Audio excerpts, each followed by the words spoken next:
Om Sthapakaya cha dharmasya sarvadharmasvarupine avatara varishtaya Ramakrishnaya te namaha.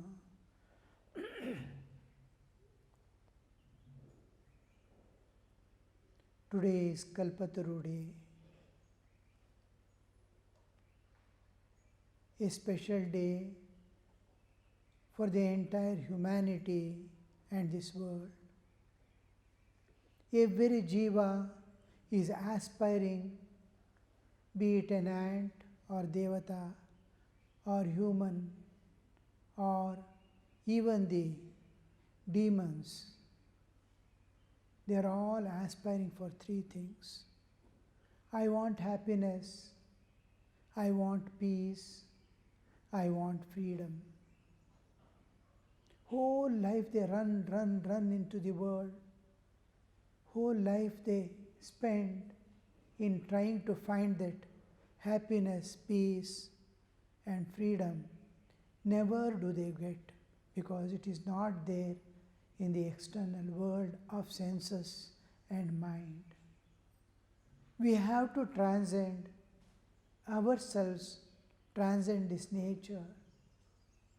In the transcendental realm, the realm beyond, within ourselves and beyond this universe, we find that just it is not impossible, but much less strain than you take in the world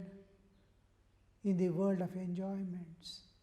How much of struggle, how much of tears you spend in this world, whole life, trying to hold something in this world, not that much of strain or struggle, not that much of tears are needed to reach God or to transcend our own limited nature, to break all the limitations that we have put on ourselves, the nature has put, and our karmic load is not difficult. Just to turn inward, dive within, reach the ultimate within. As we go into the sleep, leaving the body, leaving the mind, all things we go. Same way, if we can turn inward and go within, in meditation, we reach the same state. But the hold of the world, the ego that we possess, that I should not be hurt by anybody, these things doesn't allow us to turn inward even. When you release all this, you feel so easy to turn inward, so easy to dive within, so easy to love God, so easy to love and serve this world. We are holding something, the hold is released. And Sri Ramakrishna has come to re-establish that path. Time and again, God comes down in human form to be with humans and show that path again and again according to changing times. The times change and the old things do apply to some extent. For a few people, the majority need a new status. In the Krishna's time, Dwapara, you see Krishna coming. The message of love, that unconditional love, he preaches when he is still a boy. At 11, he finished the Vrindavan play and goes for Dharma Samsthapana.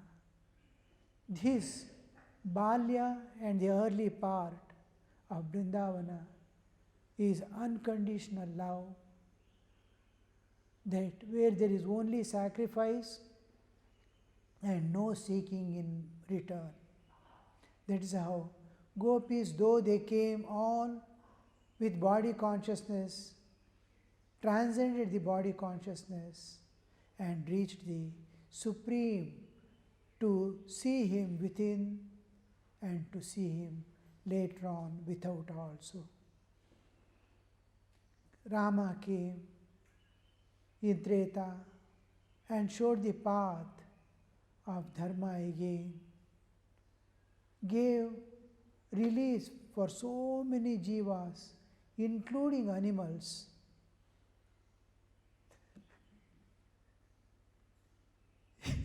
His gang was monkeys. Every monkey was released. Jatayu, bird, bear,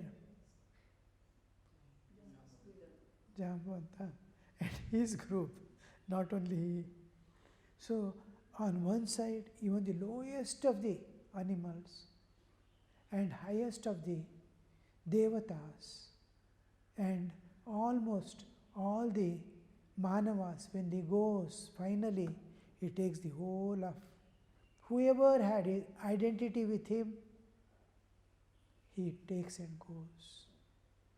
Shows him, just remain identified with me, I take you with me. One important promise he gives, even once a soul somehow surrenders to me, I take the responsibility of his entirely. Sakrideva Prapannaya Tavasmiti, remember? Yachate Dadami. I give him all assurance of his safe living in this world and going beyond into the eternal life in the ocean of bliss, peace, love, absolute. So we see time changes.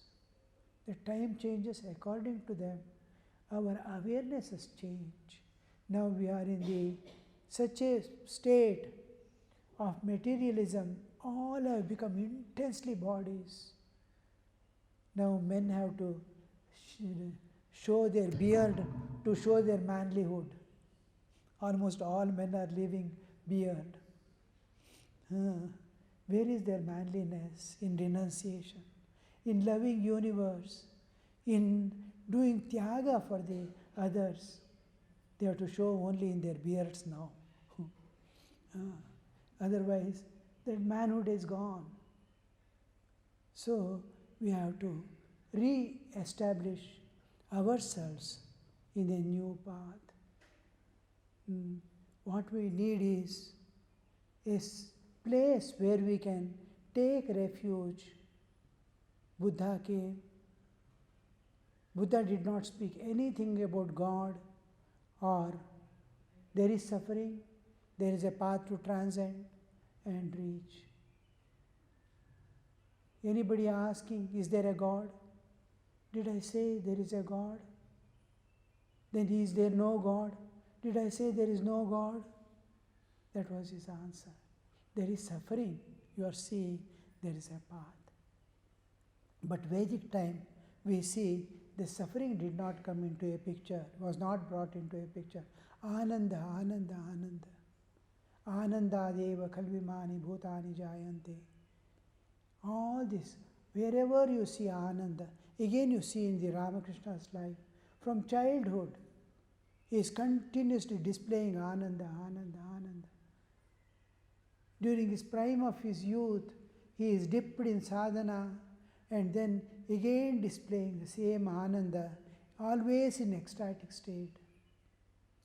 So Vedic times, Vedic literature, Vedic life, Sri Ramakrishna is bringing back, be the rishis of the ancient time.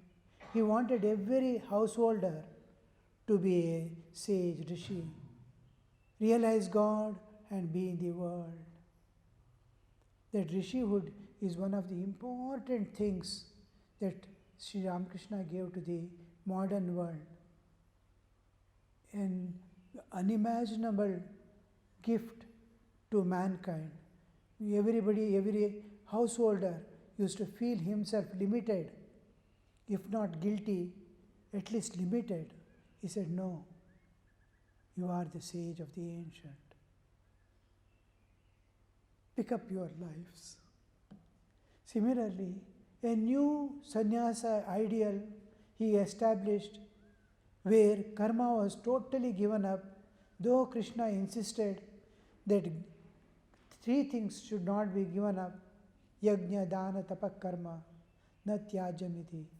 These three should not be given up. Yajna, whatever you do for God and as a sacrifice; dana, whatever you do for humans, without expectation anything, without seeing the differences; dana, karma, dana, yajna, tapa, what you do for yourself to transcend the nature and go.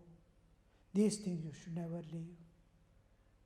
That Sri Ramakrishna has brought into the sannyasa life. Dedicate your life for the others and for God alone. Have tremendous self-control. Give up that ego. I. People should not tell me anything. People should not insult me.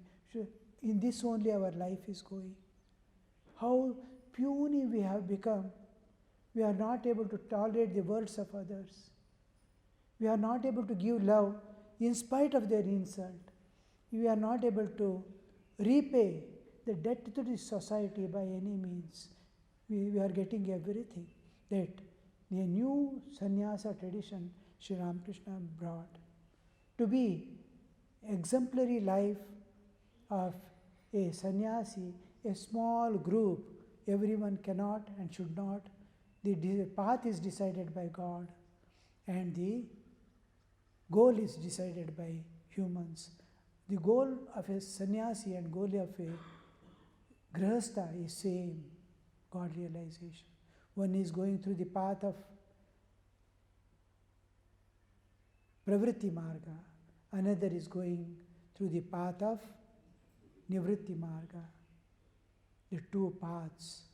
And one is going through the city, another going bypass. That's all. They are going to meet in the same place. So this new tradition and with new awareness, and Sri Ramakrishna on the 1st January we will see in the afternoon, he blessed everyone with spiritual awakening, include a servant who was moving about here and there, comes and bows down. Yes, he says, may you be awakened, my child. And so does he awaken to the spiritual consciousness, which people take lives after lives of tapasya to reach that state of samadhi. He gave to everyone to show it is possible. It is irrespective of your karma. Most important thing is your karma do not come in the path of your spiritual realization. It is vasanas that come. Give up that vasana by surrender to God. Just move towards God. He comes to you. Turn your face, that is sufficient. We are not able to turn our face to God. Well, this day, may you all be, as Sri Ramakrishna says, somehow or the other be awakened by His grace, and may you all experience that bliss absolute and life eternal. Om Shanti Shanti Shanti Harihi Om Tat Sat Shri Ramakrishna Arpanamastu.